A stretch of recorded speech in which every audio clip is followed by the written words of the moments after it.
Assalamualaikum warahmatullahi wabarakatuh. Selamat Waalaikumsalam pagi warahmatullahi para wabarakatuh. pemirsa yang dirahmati Allah. Kembali lagi bersama saya Dr. Gita Dwi Desyani dalam program acara ASI, Aku Sayang Ibu, persembahan Hospital TV Sultan Agung.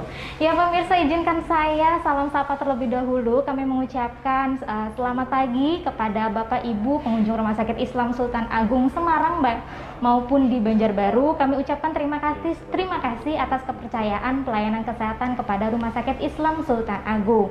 Kami sapa juga Bapak Ibu pasien Rumah Sakit Islam Sultan Agung yang saat ini sedang menjalani pengobatan di Rumah Sakit Islam Sultan Agung. Semoga diberikan kemudahan dalam menjalani pengobatan di Rumah Sakit Islam Sultan Agung Semarang maupun di Banjarbaru.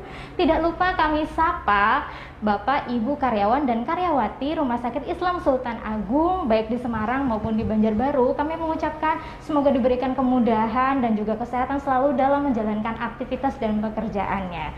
Ya, baik pemirsa, tema kali ini kita akan membahas tentang CTEV. Mungkin asing ya kalau dari istilahnya. Jadi istilah kepanjangan itu adalah congenital talipes equinovarus. Artinya kalau bahasa awam orang pahamnya itu kaki pengkor atau kaki bengkok. Nah, pernah kan melihat mungkin bayi baru lahir, kakinya itu bengkok ke dalam. Nah, berarti ini pas ya dengan tema kita hari ini. Dan kita di sini sudah hadir narasumber yang nantinya akan sharing bersama kita, kemudian akan membahas bersama kita tentang kaki pengkor pada anak ini, bagaimana penanganannya juga. Langsung saja kita sapa bersama-sama Dr. Dimas Febriarto, spesialis ortopedi, magister kesehatan. Assalamualaikum Dr. Dimas. Waalaikumsalam warahmatullahi wabarakatuh. Bagaimana kabarnya hari ini dokter? Alhamdulillah sehat. Alhamdulillah sehat terus ya dokter Ya. ya. Iya. Baik dokter, kita akan membahas tentang CTEV atau orang awam tuh pahamnya ini kaki pengkor ya dokter ya. Atau mungkin ada bahasa awam lain nih dok biasanya. Ya, gini dokter kita. Jadi CTEV itu singkatan dari congenital talipes equinus varus. Ya. Bahasa lainnya itu bisa disebutkan dengan clubfoot atau juga kalau untuk bahasa awam lagi adalah kaki pengkor. Jadi CTEV sendiri itu dari bahasanya, dari congenital itu artinya bawaan ya, jadi kelainan bawaan. Kemudian untuk talipes itu dari bahasa Latin, jadi tali itu talus, itu adalah artinya pergelangan kaki, dan pes itu artinya kaki, pedis. Nah itu jadi ada kelainan kongenital di daerah pergelangan kaki dan kaki yang bentuknya itu jadi ada equinus. Kalau equinus itu bahasa Latinnya dari seperti kuda itu ya, jadi jinjit seperti itu. Kemudian ada varus membengkok ke dalam. Jadi itu adalah kelainan yang intinya bawaan yang bentuknya seperti kaki bengkok ke dalam. Kalau bawaan berarti ini sejak lahir ya dokter. Ya, nah ini penyebabnya sebenarnya apa sih dok? Ya memang kalau dari literatur sampai saat ini memang penyebab pastinya itu belum diketahui ya. Cuman memang ada beberapa teori itu karena salah satunya adalah keturunan atau genetik. Keturunan berarti bisa ya Bisa. dokter atau genetik. Kalau misalkan kelainan pada saat masa kehamilan juga bisa dok? Mungkin bisa saja. Mungkin bisa Ya. saja ya dokter ya. Sebenarnya bagaimana ciri-ciri kaki pengkor itu sendiri dok? Ya, jadi ciri-cirinya saat bayi lahir itu kaki itu seperti menekuk ke dalam, kemudian ada seperti jinjit itu ya, seperti itu, dan dia sifatnya kaku ya, jadi dia tidak bisa kembali lagi, masih kaku. Jadi seperti kalau kita gerakkan dia posisinya seperti itu saja, tidak bisa kembali seperti semula seperti itu. Iya, dan biasanya itu memang sejak lahir. Bagaimana cara mendeteksi dininya tuh dok? Ya, memang untuk mendeteksi dininya kita bisa lakukan waktu saat kehamilan ya. Jadi pemeriksaan USG itu juga bisa membantu, mungkin paling tidak untuk mempersiapkan nanti edukasi pada keluarganya atau orang tuanya bahwa nanti ini perlu tindakan segera dan tindakan yang harus istilahnya harus kita perhatikan ya, seperti itu. Iya, berarti kalau misalkan pada saat kandungan bisa dideteksi dari USG, berarti memang dari USG aja udah bisa kelihatan, berarti nanti udah ada planning ke depannya Ya, ya dokter paling ya? tidak itu kita bisa tahu dan planning dan persiapan ya untuk orang tuanya. Jadi tidak, jadi setelah lahir kemudian bisa segera langsung ditangani dengan baik. Iya, baik dokter. Kalau misalkan faktor-faktor resiko dari ini dok, CTEV atau kaki pengkor ini sendiri apa aja dok? Kalau faktor risikonya ya bisa saja mungkin waktu apa namanya dalam kandungan ya, mungkin orang tua mungkin jadi mungkin nutrisinya mungkin bisa saja kurang ya, mungkin bisa saja mungkin ada tadi genetik ya, keturunan itu mungkin yang sering terjadi itu resikonya. Ya. Dari clubfoot atau mungkin kaki pengkor ini sebenarnya itu memang jenisnya itu saja atau sebenarnya ada macam-macam nih dok? Oh ya, jadi memang kalau dari clubfoot sendiri itu kan kaki pengkor sendiri itu ada 3 ya. Kalau dari literatur yang saya baca ada 3. Yang pertama itu sifatnya yang fleksibel atau non rigid. Kemudian yang kedua itu sifatnya semi rigid yang CTEV ini sendiri. Kemudian yang ketiga itu adalah rigid ya. Jadi rigid itu dia biasanya berkaitan dengan suatu sindrom atau kumpulan gejala lain. Jadi misalnya kasus seperti spina bifida, jadi ada pembentukan tulang belakang yang tidak sempurna, itu kadang-kadang juga berkaitan dengan CTEV ini sendiri. Itu sudah ada tiga tahapan. Oh, ada 3 tahapan itu ya dokter ya. Semi rigid berarti pertengah-tengahannya dokter ya. Antara elastis bisa juga kaku ya dokter, seperti betul. itu ya. Nah, kalau misalkan derajat keparahannya sebenarnya ada tingkat-tingkatannya nggak sih dok? Ada, kalau untuk derajat tingkatan itu ada, tapi memang beberapa menggunakan scoring ya, ada skor-skor itu ya. Itu memang nanti saat pasien datang kita bisa lihat apakah sudutnya berapa derajat, kadang-kadang bisa lihat bentuknya bagaimana, apakah masih fleksibel apa tidak, itu bisa ditentukan waktu saat pemeriksaan. Pada saat pemeriksaan. Ya. Nah, kalau pada saat pemeriksaan biasanya dokter itu melakukan pemeriksaan apa aja nih dok? Ya, kita periksaan pasti anamnesa dulu ya, dari orang tuanya, mungkin riwayat-riwayatnya waktu persalinan dulu ada kendala apa tidak, kemudian lahirnya normal atau tidak, apa sesar, seperti itu. Kemudian ya tentu saja kita lakukan pemeriksaan fisik ya kepada bayinya itu. Tetap kita periksa dari ujung kepala sampai ke kaki untuk menyingkirkan apakah dia termasuk CTEV yang murni atau mungkin CTEV yang kasusnya tadi ada sindrom ya, kumpulan gejala. Jadi kita nanti penanganannya pun akan berbeda, dokter. Seperti itu. Baik dokter. Nah, kalau misalkan ini kaki bengkok pada anak kecil ya dokter, bayi lah seperti itu. Nah, otomatis kalau untuk kedepannya apakah dia akan mengganggu tumbuh kembangnya nih dok? Iya. Jadi sebenarnya untuk kasus CTEV ini kendalanya jika tidak ditangani dengan baik itu nomor 1 pasti nanti akan terganggu pada fase berjalannya. Fase jalannya kemudian juga akan menimbulkan nyeri ya, karena posisi yang tidak baik dia akan jalan itu akan nyeri, kemudian akan kesulitan dalam menggunakan sepatu. Seperti itu. Jadi secara fungsionalnya juga akan terganggu. Gitu. Iya. Nah, sekarang tadi sudah gejala, sudah ciri-ciri, kemudian deteksi dini. Sebenarnya bagaimana penanganannya nih dok? Ya, untuk penanganannya itu memang untuk kasus CTEV ini kalau kita bisa ketahui deteksi dini dengan baik, itu kita bisa lakukan dengan tindakan konservatif ya. Konservatif itu maksudnya tidak ada pembedahan. Jadi dengan cara kita melakukan serial GIP. Jadi ada seperti tindak stretching, kemudian kita manipulasi, kemudian kita lakukan GIP yang serial. Jadi bertahap itu. Bertahap ya dokter ya. Jadi setiap minggu.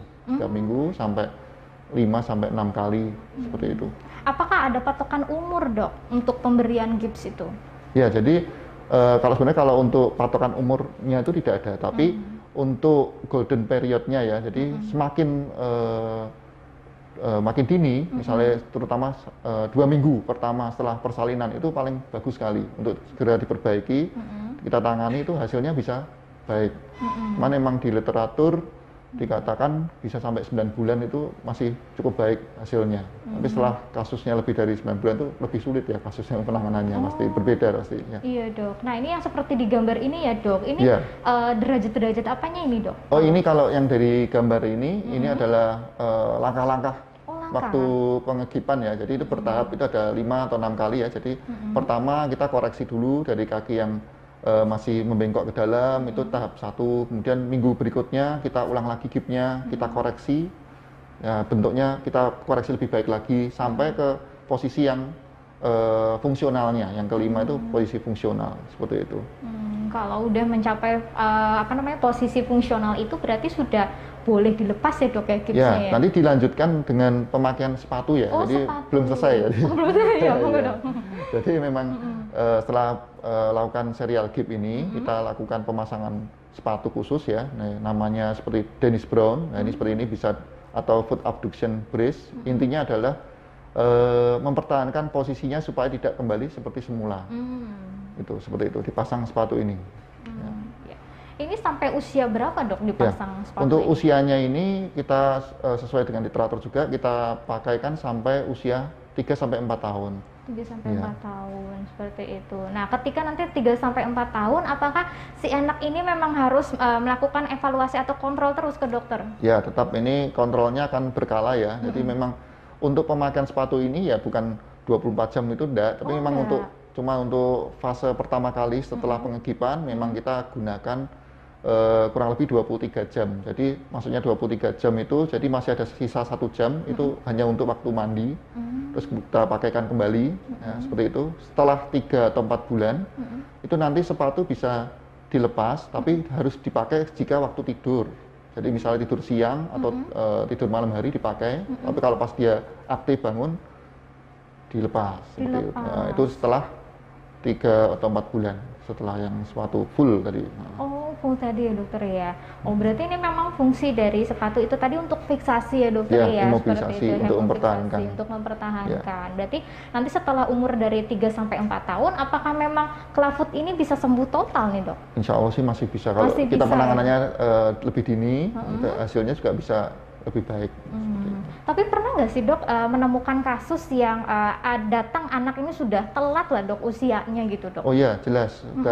Karena banyak yang mungkin tidak tahu ya, karena mungkin edukasi mungkin kurang, mungkin tidak mengerti. Jadi pasien datang sudah usianya sudah 1 tahun, nah, seperti itu. Ya, memang nanti tindakannya memang kita tetap kita usahakan dengan GIP dulu, ya, tetap kita koreksi dengan GIP dulu. Tapi mungkin kita tetap harus bantu dengan tindakan pembedahan. Karena kan kalau sudah usianya lebih dewasa pasti otot-ototnya pun lebih kaku, lebih sulit ya untuk tangannya. Jadi harus perlu pembedahan. Oh iya, berarti kalau yang perlu pembedahan tuh yang harus yang kriteria seperti apa nih dok? Ya, jadi kalau untuk pembedahan itu memang pertama kalau kita lakukan pengegipan itu misalnya masih belum maksimal, jadi kita sudah lakukan 5 kali sampai 6 kali pengegipan, kemudian hasilnya masih belum bisa maksimal, itu kita perlu bantuan operasi kecil dulu. Jadi untuk tujuannya untuk mengkoreksi kaki yang jinjit tadi, itu kalau yang ringan. Tapi kalau yang kasusnya seperti sudah lanjut ya, itu mungkin pembedahannya juga mungkin tidak hanya ada pembedahan yang lebih ekstensif lagi ya, lebih agak luas lagi, tujuannya untuk mengkoreksi otot-otot yang tegang itu, seperti itu. Iya. Jadi tergantung derajatnya. Tergantung derajatnya, kembali lagi ke derajat ya dokter ya. Iya. Nah kalau misalkan selain konservatif penggipan tadi, kemudian pembedahan, apakah perlu dilakukan fisioterapi juga sebagai pendukung dok? Mungkin kalau untuk kasus CTIP sendiri ini sudah termasuk untuk fisioterapinya yaitu dipertahankan saja sih. Itu ya dokter nanti ya. tinggal mempertahankan, kemudian kita evaluasi berkala. Biasanya nanti kalau sudah sampai usia yang tadi sudah matur ya, nama 3-4 tahun karena sudah matur, jadi otot sudah kuat, diharapkan supaya tidak resiko kembalinya itu juga lebih kecil. Seperti itu.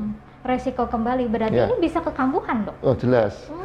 Jadi ini sering komplikasi paling sering ini karena compliance ya atau kepatuhan. Jadi sering kendala itu orang tua, misalnya sepatu terus dia nggak patuh ya, jadi kadang dipakai kadang enggak. Nah seperti itu nanti kadang-kadang dia bisa kembali rekarensi, kembali seperti semula. Jadi saya dulu pernah mengalami kasus seperti ini, sudah 5 kali 6 kali digip, kemudian dari kasih sepatu sudah baik, berapa kali kontrol, kemudian tiba-tiba waktu kontrol kembali kakinya itu sudah kembali seperti semula. Wah, ulang lagi dok? Iya, jadi kita ulang dulu. Itu kadang kendalanya karena mungkin dititipkan ke orang tuanya atau mungkin jadi nggak istilahnya kurang mengerti, jadi lepas. Kadang-kadang seperti itu. Oh iya, berarti itu salah satu kesulitannya ya dokter harus ya? sepatu harus, makanya edukasi harus baik untuk harus warganya. baik dokter ya. Apakah memang ada selain kepatuhan ini bagaimana caranya dokter buat melihat tingkat kepatuhannya nih dok? Apakah memang harus dijadwalkan? Iya, misalkan sebulan sekali harus kontrol seperti itu. Iya, betul. Jadi kadang untuk setelah misalnya udah pakai sepatu itu bisa berkontrol berkala, bisa 1 bulan sekali. Ya, nanti kalau semakin baik mungkin bisa kita undur mungkin 2 atau 3 bulan seperti itu. Iya. Kalau misalkan dari bahaya yang paling bahaya banget dok, ini dari kaki pengkor ini apa sih dok sebenarnya? Ya bahayanya tadi ya, mungkin lebih ke kecacatan. Kecacatan. Nah, kalau misalnya dari tangan dengan baik, itu ya tadi bisa mengganggu fungsinya tadi, fungsi, kemudian nyeri, tidak bisa menggunakan sepatu dengan baik, ya, jadi kembalinya ke situ lagi. Tapi kadang nih dok, ada orang awam yang beranggapan, wah kalau misalkan dikekep terus, misalkan pakai gips, takut aliran darahnya itu nggak lancar. Nah itu mitos atau fakta nih dok? Ya intinya kan setelah pemasangan gips itu kan kita harus evaluasi dulu, pasti ada evaluasi setelah pasang gips, bagaimana aliran darahnya baik apa tidak. Dan nanti kita juga pasti edukasi ke keluarganya, Bu ini misalnya nanti setelah pulang, tolong nanti diperhatikan kakinya ini apakah pucat atau mungkin biru, itu harus segera datang ke rumah sakit kembali, seperti itu. Jadi tetap ada pesan untuk keluarganya. Ya, berarti tetap ya dokter ya, ya, ada pesan-pesannya juga ya dokter ya. Nah selain dampak dan bahaya tadi, nah kalau misalkan tadi kan ada di awal dokter menyebutkan ada jenis yang dengan gejala tertentu nih dok, yang dengan gejala tambahan tertentu. Nah itu contohnya seperti apa nih dok? Ya tadi misalnya seperti spina bifida ya. Spina bifida itu. Jadi memang ada problem di gangguan dari pembentukan tulang belakangnya itu tidak menutup sempurna. Nah untuk kasus seperti itu memang kita harus tangani penyebab utamanya dulu. Nah itu yang kadang kita bisa bekerja sama dengan bedah saraf seperti itu. Jadi kita harus tangani yang spina bifidanya dulu, sekaligus nanti baru kita tangani untuk kakinya. Karena kalau kita tangani kakinya dulu, nanti spina bifidanya tidak ditangani, pasti akan kembali seperti semula. Karena memang problemnya kan dari utamanya itu. Berarti ya gampang kambuh lagi ya dok ya, seperti itu ya. Nah kalau misalkan itu mungkin ada kasus-kasus menarik dok, atau mungkin yang kesulitan yang nggak pernah dilupakan sama dokter terkait dengan clubfoot ini sendiri dok? Ya paling kasus-kasus yang sudah tadi ada rekarensi itu ya, jadi hasil udah bagus, udah kontrol berkala, tapi tiba-tiba besoknya kontrol balik lagi ya. Iya, eman-eman itu paling yang paling ya sudah bagus ya. Kecuali kasus-kasus yang memang sudah terlambat itu mungkin yang lebih sulit itu kasusnya. Sulit. Oh iya. Nah kalau kasus kaki pengkor ini kayaknya di cover sama BPJS juga ya dok? Iya, sesuai BPJS bisa. Ya dokter, berarti memang bisa dapat rujukan juga ya dokter ya, seperti itu ya. Nah dokter, tadi kita sudah membahas cukup banyak ya dokter ya. Nah sebenarnya ini sendiri kan kadang-kadang kalau kasus kaki pengkor ini sebenarnya tuh banyak terjadi ya dokter ya. Cuman kan kadang-kadang kan telat terdeteksi. Nah sebenarnya ada nggak sih dok saran dari jenengan gitu? Apakah harus ada kolaborasi antara mana dan mana biar langsung tahu arahnya ke ortopedi gitu loh dok? Ya. Ya jadi kalau yang sudah dari literatur juga ya, jadi memang kasus CTEV sendiri itu dari kelahiran itu 1000 banding 1. Jadi setiap ada kelahiran 1000 itu pasti ada satu yang mengalami kaki pengkor seperti ini. Dan dia sifatnya memang ada yang sendiri, jadi satu sisi atau dua sisi kanan kiri ya seperti itu. Nah tadi kembali ke untuk pihak-pihak apa saja yang bisa kita persiapkan ya, jadi ya kita menghimbau ya mungkin untuk bisa bidan atau mungkin dokter umum atau mungkin juga dokter anak juga ya, jadi kita bisa bekerja sama. Jadi kalau menemui kasus seperti ini bisa kita konsultasikan segera ke bagian kami, ke ortopedi, supaya penanganan juga bisa lebih dini dan bisa lebih baik seperti itu. Sarannya sih itu kolaborasi. Komunikasi dan kolaborasi ya dokter itu ya. Berarti memang kalau kolaborasi ini memang kita juga yang seperti bidan, dokter umum dan yang lainnya juga perlu pengetahuan dasar tentang ini juga ya dokter ya. Jadi begitu tahu, oh ini kenapa ini ada kelainan atau anomali, langsung saja kita rujuk gitu seperti itu ya dokter ya. Nah ini sudah ada pertanyaan yang masuk dokter dari Instagram ya, dari Mas Bagas. Dokter, kalau misalkan seorang anak sekarang sudah hampir 3 bulan, ketika lahir dalam keadaan kedua kakinya pengkor dok, apakah bisa disembuhkan? Nah mohon solusinya dokter, terima kasih. Ya seperti tadi dikatakan yang pertama tadi, memang untuk golden periodnya memang 2 minggu pertama. Cuman memang untuk pemulihan ini bisa 9 bulan tuh masih hasilnya insya Allah masih baik ya. Kalau kita segera ditangani itu bisa hasilnya juga bisa lebih baik. Jadi kalau ditanyakan masih bisa disembuhkan, insya Allah masih bisa. Jadi kalau bisa konsultasikan saja, datang untuk kontrol ke poliklinik kami. Iya, sesegera mungkin dokter ya, seperti itu ya, betul. Baik, ini pertanyaan selanjutnya dari Mas Uli ya dok, dokter resep untuk tinggi badan yang proporsional kayak dokter apa ya dok resepnya dan tipsnya dok? Wah ini melihat narasumbernya tinggi sekali. Iya dok, jadi pengen resepnya nih dok. Ya, resepnya ya kalau misalnya masih usia pertumbuhan ya nutrisi, makannya masih apa yang baik ya, yang udah olahraga juga teratur. Tapi emang semua itu tergantung juga genetik juga. Iya. Tapi Pak intinya usia pertumbuhan masih bisa ditingkatkan. Intinya kalau nutrisi baik, kemudian olahraga teratur itu bisa. Masih bisa dikejar ya dokter ya. Bisa. Kalau masih usianya ya dok. Dan ini Mas Oli bertanya nih dok, apakah kaki pengkor pada anak ini terjadi pada ibu hamil yang salah posisi duduk atau tidurnya ya dok? Jadi kalau dari kasus ini tidak berpengaruh ya sebenarnya kalau untuk masalah posisi duduk atau posisi tidur tidak. Jadi memang seperti tadi kembali ke penyebabnya kan memang masih belum diketahui ya. Cuman umumnya itu karena faktor genetik tadi dari bawaan keturunan seperti itu. Tapi kalau posisi duduk atau tidak berhubungan langsung ya. Ya. Belum ada literatur juga ya dokter ya yang menyebutkan. Nah sambil menunggu pertanyaan yang lain, ayo silakan langsung saja yuk ketikkan pertanyaan di Instagram maupun di YouTube. Nah ini sambil menunggu pertanyaan dokter, balik lagi ke pembahasan kita tadi. Tadi kalau nggak salah jenengan sudah menyebutkan pemberian sepatu itu sampai umur 3-4 tahun betul ya dok ya. Nah kalau misalkan di atas usia itu, apakah memang tetap harus memakai sepatu tapi waktunya yang dikurangi atau sudah nggak usah aja dok? Ini pada pasien yang patuh nih dok. Kalau sudah tercapai waktu usia itu dan hasilnya sudah baik ya kita udah pakai sepatu biasa ya, tidak perlu dilanjutkan lagi ya, intinya seperti itu. Kecuali untuk kasus-kasus tertentu yang mungkin ya tadi terlambat itu ya, mungkin masih beberapa perlu, tapi tergantung dari tadi derajatnya juga. Derajatnya juga ya. Berarti kalau misalkan kita patuh terus sesuai dengan usianya, resiko kekambuhannya juga minimal ya dokter ya? Ya, yang penting kalau patuh itu resiko kekambuhannya juga mesti minimal. Minimal ya dokter ya. Nah ini pertanyaan selanjutnya dari Mbak Putri. Assalamualaikum dokter, apakah ada terapi lain selain sepatu untuk anak yang terkena kaki pengkor?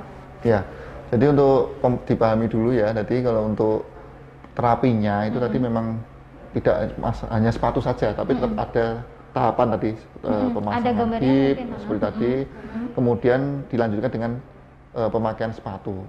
Cuman kalau kasus-kasus yang tadi seperti sudah terlambat, kemudian kasus-kasus yang sudah kita lakukan pemasangan hip tapi belum bisa maksimal, nah itu baru tindakan pembedahan seperti itu. Tapi tetap kita usahakan tanpa pembedahan dulu kan, untuk kasus anak-anak semua bisa hasilnya bisa baik, tidak harus semuanya harus diselesaikan dengan operasi kan, seperti itu.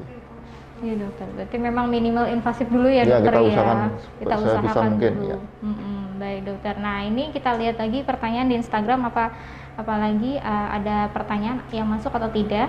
Kalau misalnya tidak ada, mungkin ada yang mau ditambahkan lagi nih dok, apa yang dari pembahasan kita yang belum kita bahas nih dok kira-kira?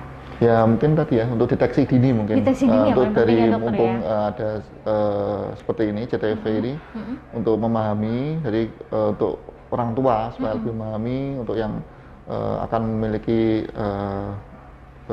bayi ya misalnya seperti itu, paling tidak harus prepare juga, harus kita deteksi ya dari dini. Mungkin bisa konsultasi dulu ke dokter kandungannya, bagaimana waktu di USG mungkin kan itu seperti apa, memberi istilahnya kayak apa namanya, istilahnya kita bisa prepare lah. Prepare ya dokter ya, persiapan ya dokter ya. Dan kalau misalkan ini ada selain konservatif pakai gips ini, apakah dokter juga akan memberikan terapi atau obat-obatan nih dok? Kalau obat-obatan sih tidak perlu ya, untuk ya, ini tidak perlu, hanya cuman stretching, manipulasi dan pemasangan gips ini udah cukup ya. Mungkin kalau beberapa kasus sih obat misalnya perlu tindakan pembedahan, mungkin anti nyeri paling yang digunakan itu.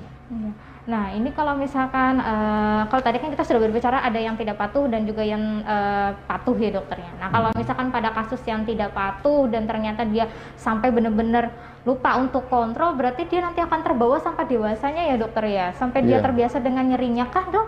Iya memang banyak kasus seperti itu kan, karena sudah terbiasa. Kita banyak temui juga di jalan, misalnya kakinya sudah seperti itu ya, pengkor itu sudah dewasa, udah jalan, itu kan kadang ya kasihan karena dia juga nyeri ya, pertama nyeri, yang kedua ya secara kosmetik juga tidak Tidak baik, baik, kemudian betul, untuk Dok. sepatu juga tidak bisa dipakai kan, otomatis betul, pakai sepatu Dok. tidak bisa, akan mengganggu fungsinya ya sehari-hari seperti itu. Ya. Tapi kalau dari tingkat kecerdasan tidak ada mempengaruhi ya dokter ya, hanya tumbuh kembangnya saja ya dokter ya, menghambat. Mungkin maksudnya Jadi maksudnya kalau kaki pengkor ini dia tidak akan mempengaruhi tingkat kecerdasan anak itu nanti enggak berkembang sih. gitu kan, Enggak, Dok? cuman memang kasus yang tadi sindrom ya, misalnya apa namanya kayak sindrom Down misalnya, sindrom mungkin Down. seperti Itu itu pada kan yang bisa kelainan saja ya, dokter ya? berkaitan. Itu kan memang karena penyebab utamanya kan memang dari gejala kumpulan gejala tadi, sindromnya itu. Iya. Nah ini oke. Berarti mungkin ada pesan-pesan yang mau disampaikan ke orang tua nih, Dok, terkait tema kita hari ini nih, Dok?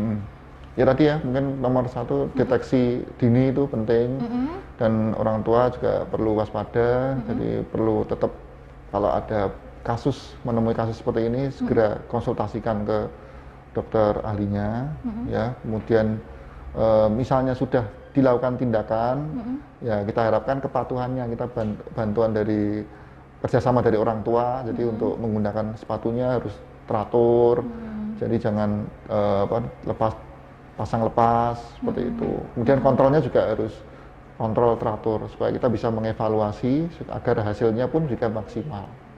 Ya, baik. Berarti memang harus deteksi dini gitu ya, dokter ya. Kemudian kalau misalkan sudah terdeteksi juga angka kepatuhannya memang harus tinggi. Jadi memang harus rajin kontrol sesuai dengan tanggalnya. Kemudian juga bagi fasilitas kesehatan yang lain juga butuh pengetahuan dasar juga ya, dokter ya, untuk bisa mendeteksi dini agar bisa merujuk ke ahlinya langsung. Nah, ini ada pertanyaan yang masuk, dokter. Dok, berapa lama penggunaan sepatu? Apakah sampai dewasa? Ya, gitu. tadi sudah disampaikan ya, pemakaian sepatu itu bisa sampai 3-4 tahun. Kenapa sih kalau kita sampai 3-4 tahun? Itu mungkin jadi pertanyaan, kenapa nggak 2 tahun aja, kenapa nggak 1 tahun? Jadi karena di literatur dan dari penelitian itu usia 3-4 tahun itu jadi otot-otot itu sudah mengalami maturasi, jadi sudah penguatan. Jadi tadi resiko untuk rekarensinya juga makin kecil. Jadi makanya kenapa mengambil usia 3-4 tahun tuh supaya aman ya, ini aman ya, dokter ya. Jadi kalau masih di usia 1 tahun, walaupun pasien mungkin sudah anaknya udah jalan, itu tetap masih ada kemungkinan tetap masih ada kambuh ya, dokter ya. Ya. Ya, berarti memang diambil angka standar yang pas sudah matang Ya, itu memang ada dari literatur, sudah ada dikatakan. literaturnya Ya, dokter ya. Baik. Nah, ini pertanyaan lagi, Dok. Bagaimana cara mengetahui anak memiliki kaki pengkor? Mungkin untuk orang awam nih, Dok. Ya, kalau mengetahui biasanya lebih waktu persalinan biasanya disampaikan dari bidan atau dokter, atau mungkin apa namanya, waktu persalinan kan dilihat itu kakinya menekuk ke dalam sekali lah, itu jadi sudah jelaskan pengkor itu ya. Baiknya dikonsultasikan dulu karena belum tentu pengkor itu CTEV. Tadi kan sudah ada yang non fleksibel, yang non rigid, ada yang semi rigid, ada yang rigid. Jadi beberapa saya juga pernah mendapati dikonsulkan ke saya itu pas kasusnya kakinya memang seperti pengkor gitu ya.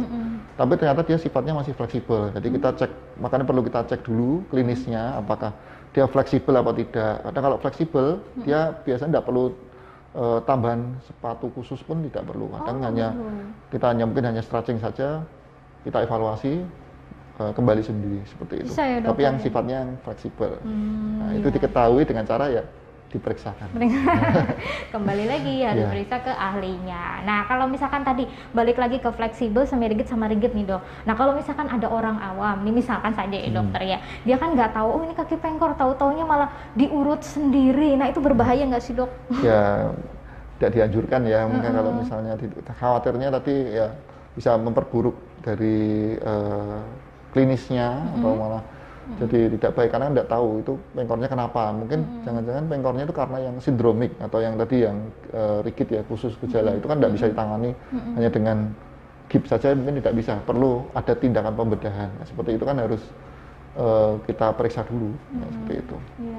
Kalau pembedahan ini juga masa penyembuhannya juga lama, Dok, pemulihannya? Kalau pembedahan, kalau anak-anak kan memang pemulihan cukup lumayan cepat ya. Jadi paling tidak kalau setelah misalnya yang untuk kasus setelah digip tidak bisa maksimal, itu kadang butuh setelah di operasi gitu kita pertahankan gipnya kurang lebih 2-3 minggu, kemudian baru kita pakaikan sepatu. Seperti itu. Berarti tetap ya dokter ya, dengan Tetap gips ada. dan sepatu juga Ya, setelah itu kalau pembedahan ya dokter tetap ya. untuk sementara biasanya seperti itu. Iya, bagi Ninda pertanyaan yang masuk dokter, apakah kaki pengkor sama dengan ciri anak Bell's palsy Oh, maksudnya? ya, ini masuknya bisa juga saja dengan tadi ya, kasus yang rigid ya. Rigid. Jadi memang ada penyebab yang mendasarinya dulu. Jadi ada CP itu, cerebral palsy, kemudian dia disertai dengan kaki pengkor. Nah, jadi tetap tindakannya pasti ada memerlukan selain digip juga ada memerlukan pembedahan. Jadi beda seperti yang CTEV biasa murni ya, seperti itu. Dan ini juga kalau misalkan ada penyebab utamanya tadi seperti pesan jenengan ya dokter ya, diatasi dulu penyebab utamanya ya dokter ya, Ya, penyakit betul. yang utamanya Tetap kita, tadi. ya. Seperti spina bifida tadi ya, Ya, dokter ya. betul. Nah, ini ada pertanyaan lagi dokter, ada berapa jenis terapi untuk kaki pengkor dok yang non bedah? Ya, jadi memang kalau di kita literasi yang dipakai itu memang ada beberapa beberapa terapi ya. Yang pertama yang umum dipakai itu metode Ponseti itu yang tadi ada pengegipan 5 kali 6 kali itu yang populer itu. Ada lagi yang dengan metode French. Jadi metode French itu dengan cara selain manipulasi tapi dia bukan dipasang gip, tapi dia seperti dipasang strapping. Strap. Jadi seperti seperti balutan ya, seperti balut seperti khusus gitu ya, seperti itu. Jadi selain di stretching dia ada kayak dibalut, ada pembalutan khusus lah seperti itu. Nah, seperti itu. Berarti pembalutan itu bukan di gips tadi ya dokter ya, beda ya dok? Ya, ada yang gip, yang umuman di gip ini. Kalau yang pakai seperti namanya itu strapping ya, pokoknya strapping. Ya, Ya, dokter, strapping. ya, Jadi kalau ada cedera itu ada kayak gulungan terus kemudian di Oh, strap yang kaku itu ya, ya, dokter betul, ya, bisa betul, narik itu ya, ya, dok? betul, ya, seperti itu. Iya. Jadi Pernah lihat. seperti itu. Cuman yang paling populer memang yang dipakai Tetap metode gips ya, Ponseti itu ya. Karena mungkin juga penggunaannya lebih nyaman juga ya dokter ya. Dan sudah banyak kasusnya ya. Sudah banyak kasusnya dan Hasilnya umum ya juga dokter ya. baik, ya. Betul. Baik, ini pertanyaan selanjutnya dari Mas Rana Yusuf. Apakah kaki pengkor pada anak jika dibiarkan bisa jadi pengkor permanen, dok? Ya, jadi kalau misalnya dia sudah melewati fase maturasi, tidak dilakukan koreksi, itu nanti lama-lama dia bukan kekakuannya nggak cuma dari ligamen atau otot atau jaringan lunaknya ya, tapi lama-lama nanti bentuk tulangnya pun juga akan mengalami perubahan.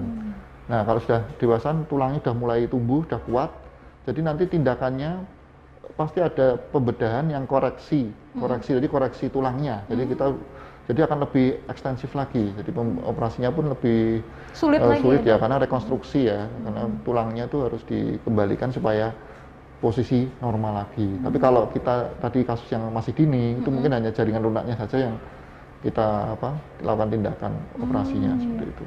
Berarti cukup kompleks ya dokter ya, kalau misalkan nggak dideteksi dari awal dokter ya, selain tulangnya yang harus diperbaiki juga jaringannya juga ya dokter ya. Nah ini selanjutnya, apakah di Rumah Sakit Islam Sultan Agung ini ada fasilitas untuk tindakan yang sudah lengkap nih dok pada kasus CTEV nih? Untuk CTEV sendiri, kalau kasusnya masih kita bisa deteksi dini dan masih bisa dilakukan, dan ini dikerjakannya di rawat jalan ya. Jadi mungkin tidak perlu pengegipan, ini tidak harus mondok seperti itu, tapi bisa dilakukan di poliklinik atau di rawat jalan seperti itu. Berarti iya, karena memang harus lihat kasusnya dulu ya dokter ya. Harus lihat kasusnya. Sementara selain dia non bedah ya berarti di poli aja bisa ya dokter ya. Baik, ini selanjutnya ada pertanyaan, apa yang harus dilakukan pasca operasi kaki pengkor pada bayi nih dok?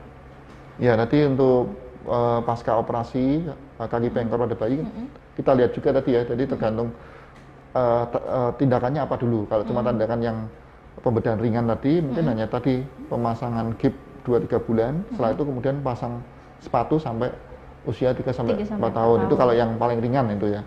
Tapi kalau mungkin yang agak berat ya, mungkin tambahannya hanya pemulihan luka ya, paling pemulihan lukanya, kemudian tetap pakai sepatu juga. Oke, tetap pakai sepatu ya dokter ya. Iya. Dan ini pertanyaan selanjutnya, mau bertanya dokter, apakah kaki berbentuk O itu bisa diterapi agar lurus? Nah itu pada kasus apa ini dok? Ya, ini kasus kaki O itu kan banyak sekali ya penyebabnya, bisa ada bahasanya namanya blunt disease itu. Jadi pembentukan lempeng pertumbuhannya itu terganggu. Jadi dia bentuknya akan membengkok karena waktu tumbuh, jadi tidak yang tumbuh hanya satu sisi, yang satu sisi tidak, jadi tubuhnya jadi membengkok ke dalam. Tapi memang untuk kaki O itu sendiri penyebabnya banyak. Ada juga yang fisiologis, ada juga misalnya penyakit kelainan tulang ya kayak rickettsia itu. Jadi tulangnya jadi lunak, jadi bentuknya jadi melengkung dan seperti itu. Ya intinya bisa tidak dikoreksi, ya bisa. Tapi kita harus tahu dulu apakah yang jenis yang mana itu tetap karena seperti tadi CTEV kan ada jenis-jenis yang lain. Nah itu bisa dikoreksi, cuman tadi kita tetap lihat apa itu yang diagnosa yang mana dulu. Tapi kalau untuk menentukan diagnosa yang mana, apakah ada pemeriksaan yang khusus sekali? Ya paling ronsen. Ronsen saja ya ronsen dokter dulu ya? untuk lihat kondisi tulangnya seperti itu. Baik, ini selanjutnya dari Mas Hukli ya, dokter untuk periksa ke Rumah Sakit Islam Sultan Agung tentang kaki pengkor ini masuknya ke fisioterapi kah dok? Dan untuk memakai prosedur klaim BPJS bisakah?